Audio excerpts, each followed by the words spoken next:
Hi, my name's Rachel and I live with MS. Hence the name of this podcast, My Living with MS. This is just me this week, but there will be guests in the future.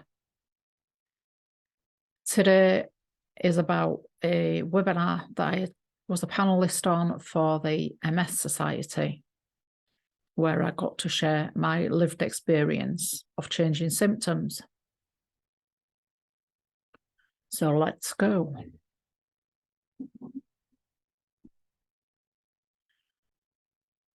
Recently, I was a panelist on a webinar sharing my lived experience with the changing symptoms of multiple sclerosis. What is multiple sclerosis? This is taken from the MS Society website and is information provided by MS nurses that can be found also on the MS helpline. Multiple sclerosis, MS, is a condition that affects your brain and spinal cord. In MS, the coating that protects your nerves, myelin, is damaged. This causes a range of symptoms like blurred vision and problems with how we move, think, and feel. I have all three. There are three types of MS, and out of these I live with primary progressive. However, there is also relapsing remitting, secondary progressive, and primary progressive. You might also hear of benign, however, most often this is stable primary progressive, i.e. you've had an MRI scan and there are no activity on the lesions on your brain. Relapsing remitting, often known as RRMS, is people have distinct attacks of symptoms which then fade away either partially or completely. Symptoms you've had before might come back, or you might get new symptoms.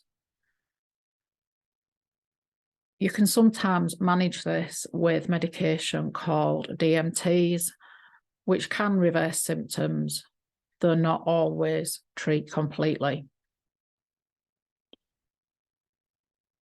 The next is secondary progressive, which is the follow-on from relapsing remitting and is often talked about as SPMS. It's the stage of MS where the relapsing stops in effect, or the remitting of the relapse stops. Your disability gets steadily worse. You're no longer likely to have relapses when your symptoms get worse, but then get better. And then there's me, primary progressive, PPMS.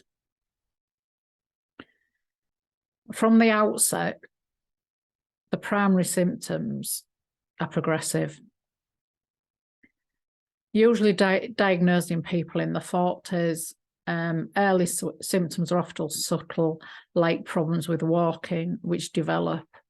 There will usually be few or no relapses with PPMS. Instead, disability will accumulate. There can also be long periods where symptoms seem to stay level. People with primary progressive MS can experience many of the same symptoms of those with relapsing and remitting. However, they are often managed differently, i.e. primary progressive doesn't particularly have any medication. Have you ever tried to explain your MS symptoms to anyone in detail? I mean, really dig deep into how your MS affects you. It starts off with a tree trunk for me, and you grow from there. In the top of that tree trunk is fatigue, and then the branches start. Even though I only received my official diagnosis in 2018, there are times I can go back to my early 40s and find some of the early symptoms I now live with today. Speech. Fatigue creates so many of my symptoms and still catches me without warning today. Prior to 2018, the falling asleep issue happened many times. I thought I was just tired. However, I often wonder if I had managed those times better, perhaps I might not be so far on today. But that's a perhaps.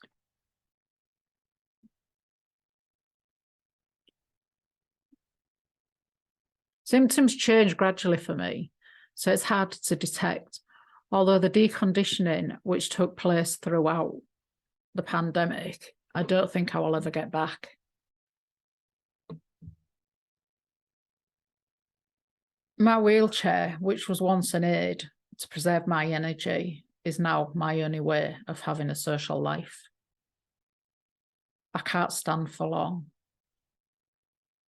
And I can't do it.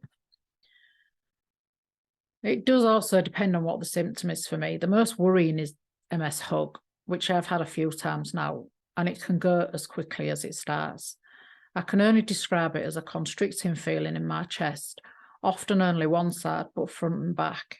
It can spread to the centre too, which immediately puts me into heart attack thoughts, and I have had blue light ambulances in for it in the past, because it's scary when it first starts.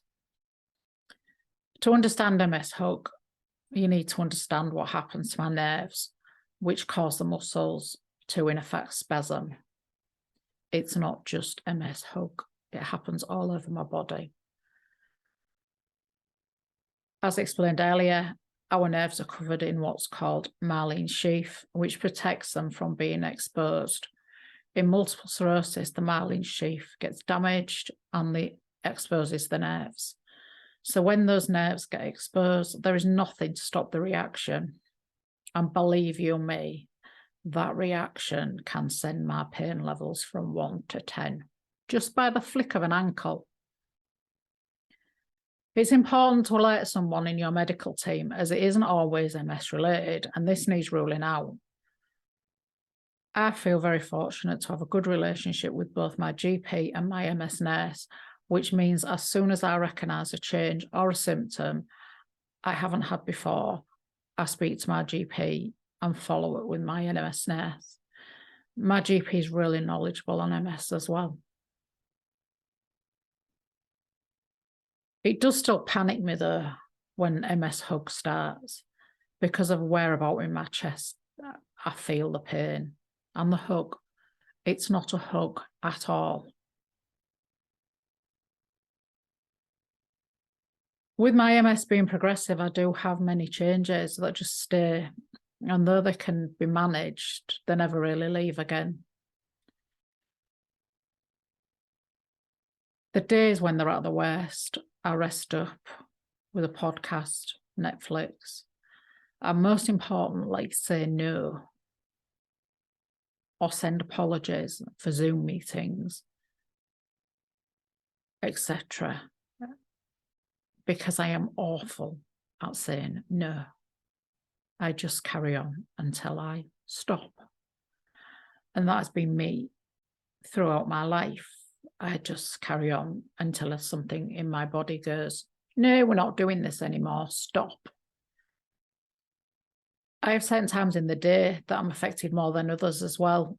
Cross tea time, murder. And a lot of my meetings are across tea time, which I suppose I really need to stop, don't I? But anyway. So I suppose if you want to chat to me in the comments, please do. On any of my social media, which can all be found at the end of this video. And let's chat again soon. Let me know what you do to deal with changing symptoms, because everyone's different and there's no one size fits all. It's just managing what's thrown at us daily and just living day to day, because unfortunately that's all we can do. We can't do any more than that, because if I start to look into the future, it scares me. And I'm not afraid to say that.